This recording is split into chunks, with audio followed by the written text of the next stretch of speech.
আসসালামু আলাইকুম। একাদশ দ্বাদশ শ্রেণীর শিক্ষার্থীরা, আমরা আলোচনা করছিলাম অর্থনীতি প্রথম পত্রের তৃতীয় অধ্যায় উৎপাদন, উৎপাদন ব্যয় ও আয় নিয়ে। আজকের ক্লাসে আমরা উৎপাদন আয় নিয়ে আলোচনা করব। বিগত লেকচারগুলোতে আমরা উৎপাদন ব্যয়ের অংশটা শেষ করেছি। আজকে আমরা মূলত উৎপাদন আয় নিয়ে আলোচনা করব। মনে করি আমি কোনো একটা দ্রব্য উৎপাদন করতে চাই। মনে করি আমার একটা কলম তৈরির কারখানা আছে, আমি কলম উৎপাদন করি। তাহলে কলম উৎপাদন করি কি, তারপর আমি কলমটা বাজারে বিক্রি করি। ধরো আমি 10টা কলম উৎপাদন করে বাজারে 10টা কলম বিক্রি করি। তাহলে বিক্রি করলে যে আয় পাবো আমি, সেটাই হচ্ছে উৎপাদন আয়। একজন উৎপাদনকারী দ্রব্য বিক্রি করে যে আয় করে তাকে উৎপাদন আয় বলে। আয়কে ইংরেজিতে বলা হয় রেভিনিউ। সংক্ষেপে একে আর দ্বারা প্রকাশ করা হয়। তাহলে এখানে দ্রব্য বিক্রি করে, তাহলে বিক্রির সাথেই মূলত আয়ের সম্পর্ক। আমরা কোনো দ্রব্য বিক্রি করলেই না সেটা আয় করতে পারবো, সেটা থেকে আয় করতে পারবো। এখানে বিক্রির পরিমাণ হচ্ছে স্বাধীন চলক আর উৎপাদন আয় হচ্ছে অধীন চলক।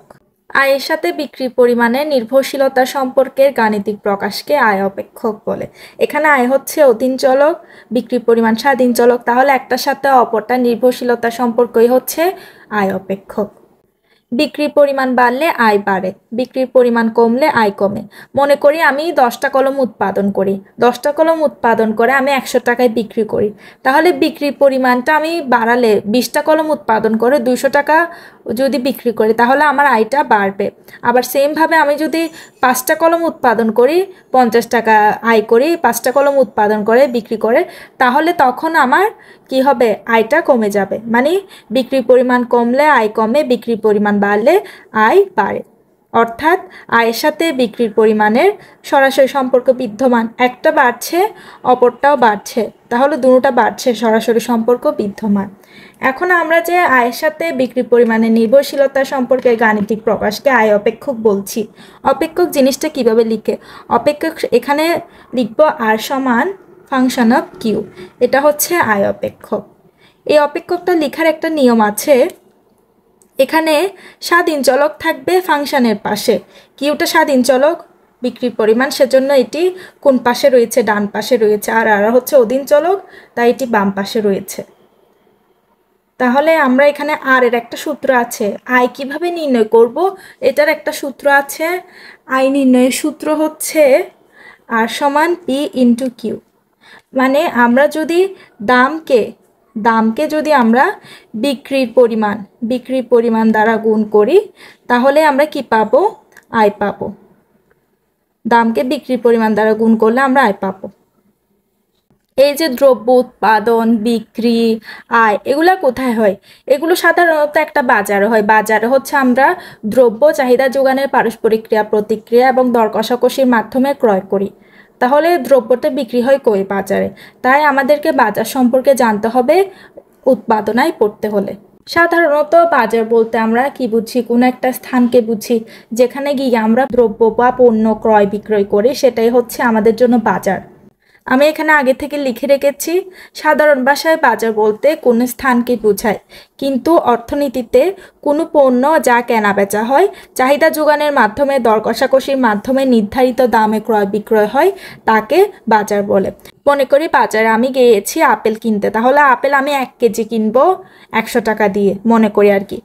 তখন আমার এখানে আমি ক্রেতা, আমার একটা চাহিদা আছে, বিক্রেতা যিনি বিক্রি করবে তার একটা যোগান থাকবে, এবং দর কষাকষির মাধ্যমে বিক্রেতা বলছে 120 টাকা, আমি কিনতে যাচ্ছি 100 টাকা দিয়ে।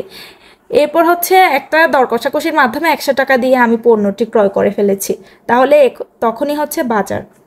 এখন প্রতিযোগিতার ভিত্তিতে আমরা বাজারকে 2 ভাগে ভাগ করতে পারি। একটি হচ্ছে পূর্ণ প্রতিযোগিতামূলক বাজার, আর একটি হচ্ছে অপূর্ণ প্রতিযোগিতামূলক বাজার। এই বাজার সম্পর্কিত বিস্তারিত আলোচনা আমরা করব 4র্থ অধ্যায়ে। এখানে জাস্ট আমি এখানে লাগবে বলে বেসিক আইডিয়াটা দিচ্ছি। পূর্ণ প্রতিযোগিতামূলক বাজার, যে সকল দ্রব্যের উৎপাদন প্রতিষ্ঠান অসংখ্য ক্রেতা বিক্রেতা প্রত্যক্ষ প্রতিযোগিতায় লিপ্ত হয়, দাম স্থির, সে সকল দ্রব্যের বাজারকে পূর্ণ প্রতিযোগিতামূলক বাজার বলে। উৎপাদন প্রতিষ্ঠান যারা উৎপাদন করবে তারা অসংখ্য, ক্রেতা বিক্রেতা প্রত্যক্ষ প্রতিযোগিতায় লিপ্ত হয়। এত কিছু আমাদের মনে রাখার দরকার নাই। পূর্ণ প্রতিযোগিতামূলক বাজারে হচ্ছে দামটা স্থির থাকে।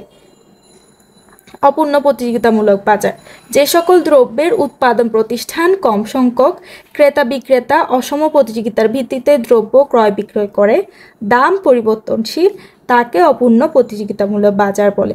এখানে আমাদের মনে রাখতে হবে দাম পরিবর্তনশীল। আমরা যখন দেখব দামটা স্থির, তাহলে আমরা ধরে নিব এটা পূর্ণ প্রতিযোগিতামূলক বাজার। আবার যখন আমরা দেখব দামটা পরিবর্তনশীল, তখন আমরা ধরে নিব এটা অপূর্ণ প্রতিযোগিতামূলক বাজার। এই অধ্যায়ে আমাদের এতটুকু জানলেই হবে। এখানে আমি দুইটি সূচি নিয়েছি, সূচি থেকে আমরা দেখার চেষ্টা করব। এখানে পি এবং কিউ রয়েছে। আমরা জানি দামকে বিক্রির পরিমাণ দ্বারা গুণ করলে আমরা টিআর পাই। 5কে 1 দ্বারা গুণ করলে আমরা 5 পাবো, 5কে 2 দ্বারা গুণ করলে 10, 5কে 3 দ্বারা গুণ করলে 15, 5কে 4 দ্বারা গুণ করলে 20, 5কে 5 দ্বারা গুণ করলে 25। এরপর আমরা এয়ার বের করব। এগুলো আমরা এমনিতেও বের করতে জানি। কোনো কিছু গড় বের করলে সেটাকে মুটকে হচ্ছে উৎপাদন দ্বারা ভাগ করতে হবে। তাহলে এয়ার সমান টিআর ডিভাইডেড বাই কিউ। তাহলে আমরা টিআর হচ্ছে 5 আর কিউ হচ্ছে 1। এখানে কিন্তু গুলাই ফেলবে না। এখানে পিটা হচ্ছে দামটাকে আমরা এই জন্য এনেছি যে আমাদের টিআর বের করতে হবে, সে কারণেই দামের দরকার। না হলে এখানে টিআর বের করার পরে পি এর দিকে আমরা আর তাকাবো না, আমরা কিউর দিকে তাকাবো, টিআর এর দিকে তাকাবো। কারণ এখানে বিক্রির পরিমাণ হচ্ছে স্বাধীন চলক। তাহলে আমরা 5কে 1 দ্বারা ভাগ করলে আমরা পাবো 5, 10কে 2 দ্বারা ভাগ করলে আমরা পাবো 5, 15কে 3 দ্বারা ভাগ করলেও 5, 20কে 4 দ্বারা ভাগ করলেও 5, 25কে 5 দ্বারা ভাগ করলে 5। এখন আমরা এমআর বের করব। এমআর সমান আমরা কি জানি? এমআর সমান হচ্ছে changing TR divided by changing Q. প্রথমেরটা বসিয়ে দিলাম, দ্বিতীয়টার ক্ষেত্রে টিআর প্রথমে 5 এরপর 10। তাহলে 10 মাইনাস 5, এখানে 2, 2 মাইনাস 1। তাহলে এখানে আমরা পাবো 5, এখানে পাবো 1, তাহলে এখানেও 5। তাহলে এখানে আমরা বের করলে 15 থেকে 10 বিয়োগ দিলে 5, 2 থেকে 3 থেকে 2 বিয়োগ দিলে 5। এখানে সেমভাবে বের করলে 5 5ই বের হবে। আশা করি তোমরা এগুলো বের করতে জানো। এখানে আমরা টিআর কীভাবে বের করেছি, আর কীভাবে বের করেছি, এমআর কীভাবে বের করেছি, এগুলো আমি একটু লিখে দিচ্ছি তোমরা যাতে সহজে বুঝতে পারো। দামকে বিক্রির পরিমাণ দ্বারা গুণ করলে টিআর পাওয়া যায়। এই যে পিকে কিউ দ্বারা গুণ করে আমরা টিআর বের করেছি। তাহলে টিআর সমান পি ইন্টু কিউ। প্রতি একক দ্রব্য বিক্রি করে যে আয় পাওয়া যায় তাকে এয়ার বা গড় আয় বলে। তাহলে এয়ার সমান হচ্ছে টিআর ডিভাইডেড বাই কিউ। অতিরিক্ত একক দ্রব্য বিক্রি করে যে অতিরিক্ত আয় পাওয়া যায় তাকে প্রান্তিক আয় বলে। তাহলে আমরা কিভাবে প্রান্তিক আয় বা এমআর পেয়েছি? এমআর সমান হচ্ছে changing TR divided by changing Q. Q এর পরিবর্তন এরপর টিআর এর পরিবর্তন, এই দুইয়ের অনুপাত মিলেই হচ্ছে এমআর পেয়েছি। এখান থেকে আমি যেভাবে করে নির্ণয় করেছি সেমভাবে আমি 2 নাম্বার সূচি থেকেও নির্ণয় করি। তাহলে আমরা টিআর নির্ণয় করি। টিআর সমান হচ্ছে পি ইন্টু কিউ। তাহলে 10কে 1 দ্বারা গুণ করলে 10, 9কে 2 দ্বারা গুণ করলে 18, এরপর 8কে 3 দ্বারা গুণ করলে 24, 7কে 4 দ্বারা গুণ করলে আমরা পাবো 28, এরপর 6কে 5 দ্বারা গুণ করলে পাবো 30। এরপরে এয়ার বের করি। আমরা জানি এয়ার সমান টিআর ডিভাইডেড বাই কিউ। আমি তাও লিখে দিচ্ছি। এখানে টিআরকে কিউ দ্বারা ভাগ করব। 10কে 1 দ্বারা ভাগ করলে 10, তারপরে 18কে 2 দ্বারা ভাগ করলে 9, 24কে 3 দ্বারা ভাগ করলে 8, 28কে 4 দ্বারা ভাগ করলে 7, 30কে 5 দ্বারা ভাগ করলে 6। এরপর আমরা এমআর বের করব।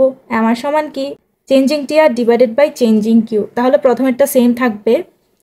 এখানে 10, এখানে 18, তার মানে 8 পরিবর্তন হয়েছে। এখানে 1, এখানে 2, তার মানে 1 পরিবর্তন হয়েছে, তার মানে 8। এখানেও সেমভাবে হবে। 24 থেকে 18 বিয়োগ দিলে আমরা পাবো 6। এখানে 3 থেকে 2 বিয়োগ দিলে আমরা পাবো 1। নিচের 1-এর তো কোনো মূল্য নেই, এখানে 6 বসবে। এভাবে 4, 2 বসবে। এগুলো আশা করি তোমরা নির্ণয় করতে পারো।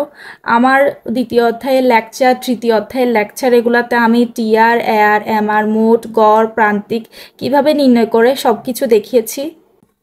এখানে আমরা দেখতে পাচ্ছি দামটা স্থির, পিটা হচ্ছে স্থির 5 5 5। এখানে পিটা পরিবর্তনশীল, দাম পরিবর্তনশীল, তার মানে দাম 10, 9, 8, 7, 6 আস্তে আস্তে কমেছে। তার মানে দাম স্থির থাকলে আমরা কি বলেছি? এটা হচ্ছে পূর্ণ প্রতিযোগিতা মূলক বাজার। আর আমি সংক্ষেপে লিখছি আর ওইটা হচ্ছে অপূর্ণ প্রতিযোগিতা, কেননা এখানে দামটা হচ্ছে পরিবর্তনশীল। আমরা সংজ্ঞায় পড়েছিলাম দাম স্থির হলে সেটা পূর্ণ প্রতিযোগিতা, দাম পরিবর্তনশীল হলে সেটা অপূর্ণ প্রতিযোগিতামূলক বাজার।